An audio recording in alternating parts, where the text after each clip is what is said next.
Nyan baro Pak Sekda, nyan merempak bui baro, merempak si bui baro di Penayung. Si bui dengan si Aceh.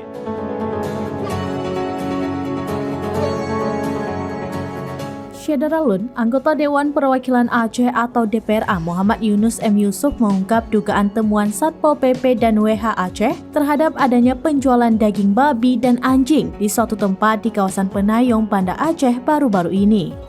Penemuan itu tepatnya dalam bulan Ramadan 1444 Hijriah ini. Namun, belum diketahui pasti apakah daging babi dan anjing itu dijual khusus kepada mereka non-muslim atau dijual secara sembunyi-sembunyi, yakni penjual tidak secara terang-terangan bahwa itu daging babi dan anjing sehingga tidak diketahui warga Aceh yang mayoritas muslim.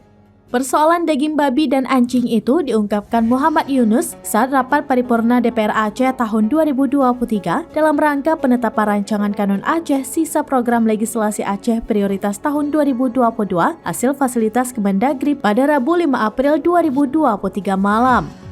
Yunus mengatakan dirinya mengapresiasi Satpol PP dan WH Aceh yang bekerja selama bulan suci Ramadan untuk pengawasan syariat Islam. Yunus pun meminta Sekda Aceh untuk membuat surat imbauan larangan tegas terhadap hal ini. Yunus menambahkan tidak ada toleransi untuk hal-hal seperti ini di Aceh. Menurutnya, sesuai Undang-Undang Nomor 11 Tahun 2006 Pasal 125, 126, dan 127 itu jelas disebutkan setiap pemeluk agama Islam di Aceh wajib menaati dan menegakkan syariat Islam yang ada di Aceh. Kedua, setiap orang yang bertempat tinggal di Aceh wajib menghormati pelaksanaan syariat Islam di Aceh. Sementara itu, berdasarkan penelusuran seraminis.com, penjualan daging babi dan anjing yang dimaksud oleh Muhammad Yunus benar adanya.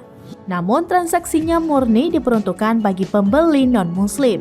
Diketahui penjualan daging babi tersebut diperjualbelikan di Pasar Toleransi Penayung, Kuta Alam, Kota Banda Aceh. Hanya di pasar toleransi inilah diizinkan bagi penjual non-muslim menjual makanan dan minuman saat pagi hari di bulan Ramadan. Pelaksana tugas atau PLT Kasatpol PP dan Wilayatul Hisbah atau WH Banda Aceh, Muhammad Rizal kepada awak media mengatakan, pasar khusus yang diperuntukkan bagi non-muslim itu sudah berlangsung selama 7 tahun. Pasar toleransi ini diizinkan beroperasi sebagai bentuk toleransi antar umat beragama di Aceh. Lanjut Rizal, selama beroperasi, pasar toleransi ini diawasi oleh WH dengan tujuan agar tidak ada pembeli dari kalangan umat muslim, terutama transaksi jual beli daging babi. Rizal menambahkan keberadaan pasar toleransi ini tidak mengganggu kegiatan umat muslim selama Ramadan karena letaknya di gang perumahan yang ditempati warga Tionghoa. Bui baro, merempak si bui baro di Penayung. Si bui dengan si Aceh. Teruk tingkatnya ka? Teruk tingkatnya ka di Aceh dalam bulan Ramadan. Berarti hanalib.